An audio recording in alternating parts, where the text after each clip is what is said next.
Assalamualaikum warahmatullahi wabarakatuh. Jumpa lagi teman-temanku semua. Pada kesempatan ini saya akan berbagi pengalaman memperbaiki sebuah speaker aktif merek Polytron.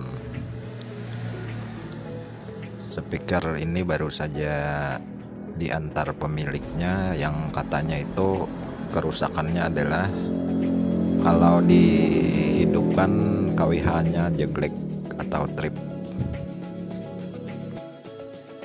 Bagi teman-teman yang belum subscribe, silahkan subscribe dulu, nyalakan loncengnya agar tidak ketinggalan video-video terbaru dari saya. Kita lanjutkan, speakernya kita buka dulu untuk memeriksa bagian mana yang rusak nantinya.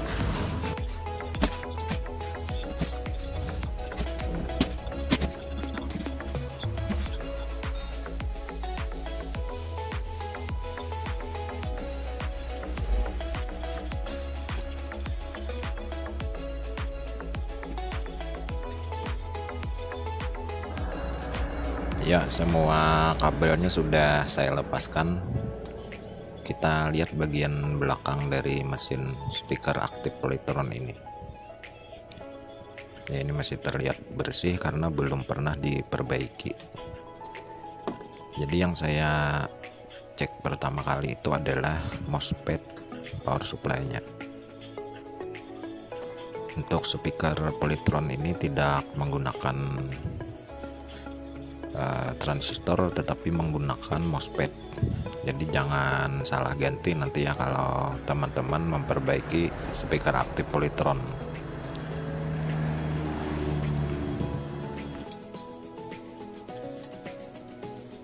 Ya, inilah teman-teman MOSFET dari power supply speaker aktif Polytron ini. Nanti kita cek apakah MOSFET-nya sudah rusak. Cara ukurnya, prop hitam kita letakkan ke drain. Nah, lihat, prop hitam kaki tengah atau drain, kemudian yang merah kita sentuh-sentuhkan ke source dan gate-nya. Kalau jarum apometer gerak itu berarti MOSFET-nya sudah rusak. Nah, ini tentu saja menyebabkan KWH meter jeglek karena MOSFET-nya sudah short sehingga terjadi hubungan singkat.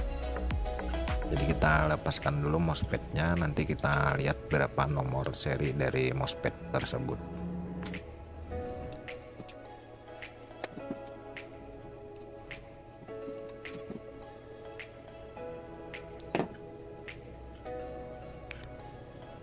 Ya, ini MOSFET-nya menggunakan seri K. Ya, ini seri K7A65D. Kalau teman-teman tidak mempunyai MOSFET K7A65D, bisa saja diganti dengan 7N65C. Jadi sebelum MOSFET-nya diganti, kita harus cek dulu komponen-komponen pendukung MOSFET tersebut. Karena kalau pendukungnya ada yang rusak dan MOSFET-nya sudah kita ganti, nanti MOSFET-nya akan rusak kembali. Ya, sepertinya komponen pendukungnya masih bagus.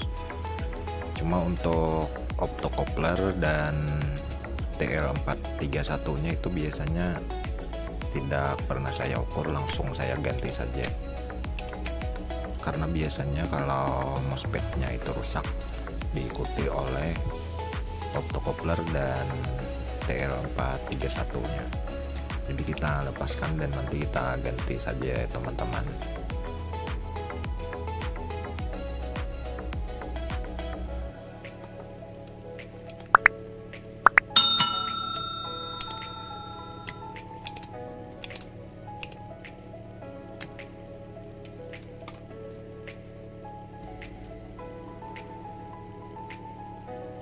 Optocoupler dan TL431-nya sudah saya lepas. Saya cari penggantinya dulu ya teman-teman. Saya cari dulu pengganti MOSFET. kemudian optocoupler dan TL431 nya. Ya, ini ada MOSFET seri K4111. Nah, ini lebih besar. Kalau yang asalnya tadi cuma 7 ampere, kalau ini 10 ampere 600 volt. Jadi nanti saya pakai MOSFET K4111 ini. Optocoupler dan TL431 sudah saya ambil, nanti kita pasang ke posisinya seperti semula.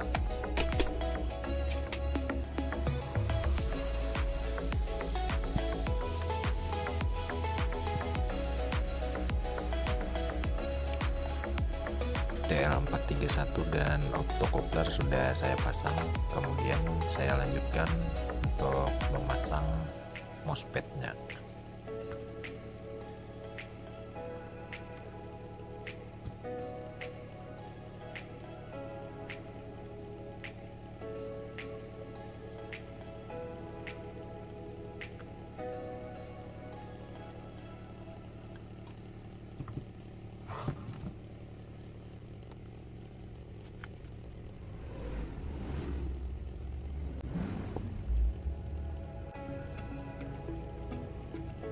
Sebelum dites dihidupkan, saya bersihkan dulu bekas-bekas solderan pada komponen yang saya ganti tadi.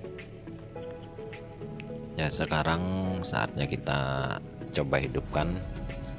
Saya pakai kabel pada input AC-nya karena untuk kabel aslinya itu sulit dilepaskan, nanti kita perlu waktu lagi. Jadi saya pakai kabel yang lain saja dulu.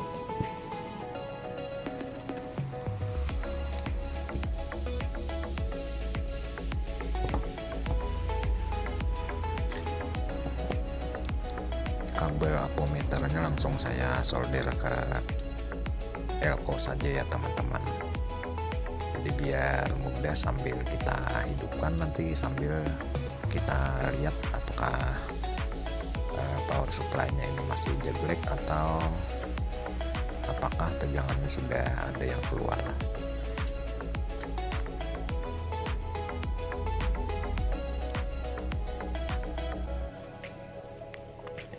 Jadi teman-teman, setelah saya coba hidupkan ternyata tidak ada tegangan yang keluar pada power supply-nya ini. Berarti masih ada kerusakan pada komponen primer power supply-nya. Salah satu dugaannya cuma terletak pada IC PWM controllernya teman-teman, karena cuma itu yang belum kita ganti dan belum dicek tadi. Cuma untuk kWh meternya sudah tidak jelek lagi. Nah, ini pada elko primer masih menyimpan tegangan. Kemudian untuk tegangan supply IC PWM controller ini sudah ada teman-teman 5 volt. Nah, berarti IC PWM nya ini memang tidak bekerja sehingga tidak ada tegangan yang keluar pada sekunder power supply nya. Jadi IC nya ini saya ganti dulu. Sebelumnya tegangan pada elko kita buang dulu, nanti kalau kena tangan atau tersentuh ini bisa berbahaya.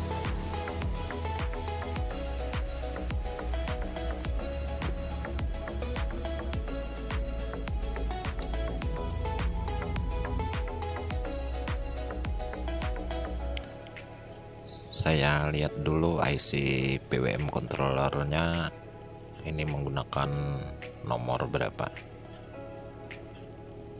Ya, ternyata nomornya adalah menggunakan OB2269.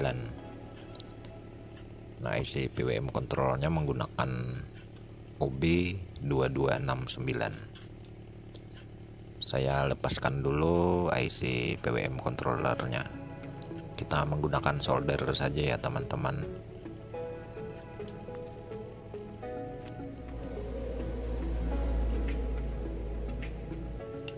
Saya bersihkan dulu bekas IC-nya ini supaya nanti kita mudah memasang IC yang baru.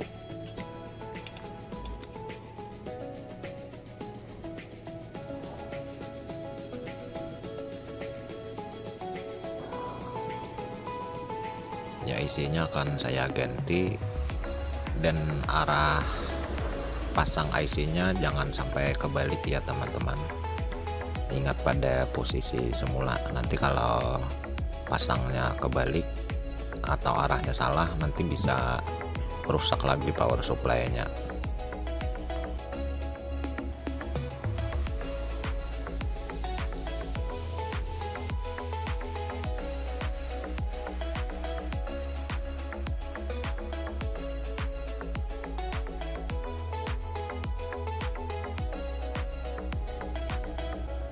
Setelah dipasang, jangan lupa kita bersihkan agar terlihat lebih jelas.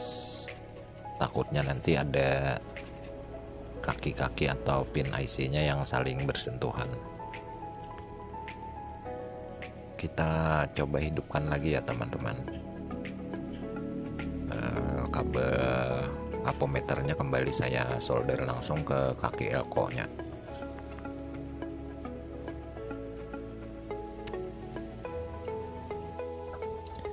Ya, saya colokkan. Nah, ini sudah ada tegangan yang keluar pada sekunder power supply-nya. Ini terbaca 29 volt.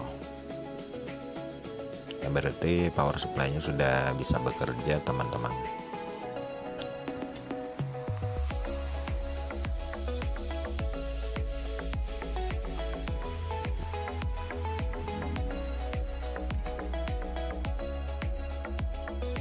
Ya, saya cek lagi untuk memastikan apakah tegangan yang lain juga ikut normal. Ya, ini untuk tegangan utamanya seimbang, kemudian 5 volt ada di situ, yaitu 29 dan min 29 ada. Berarti power supply-nya sudah bekerja ya teman-teman. Nanti kita lanjut, kita pasang kembali ke box speakernya.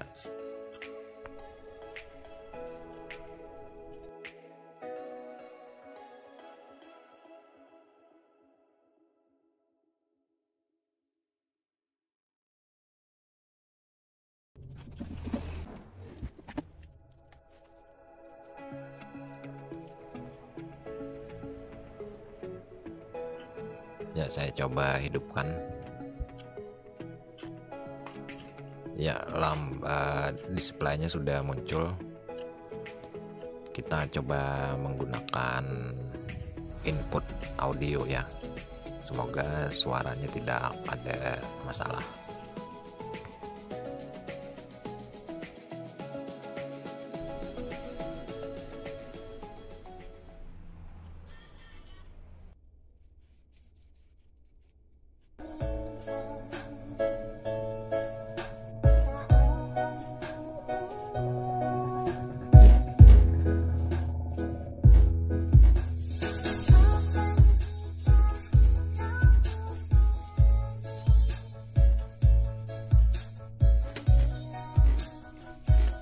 Ya, alhamdulillah teman-teman, akhirnya speaker aktifnya bisa berfungsi seperti semula lagi. Demikianlah teman-teman pengalaman saya memperbaiki speaker aktif Polytron. Semoga bisa bermanfaat untuk kita semua. Sampai jumpa lagi pada video saya berikutnya. Terima kasih.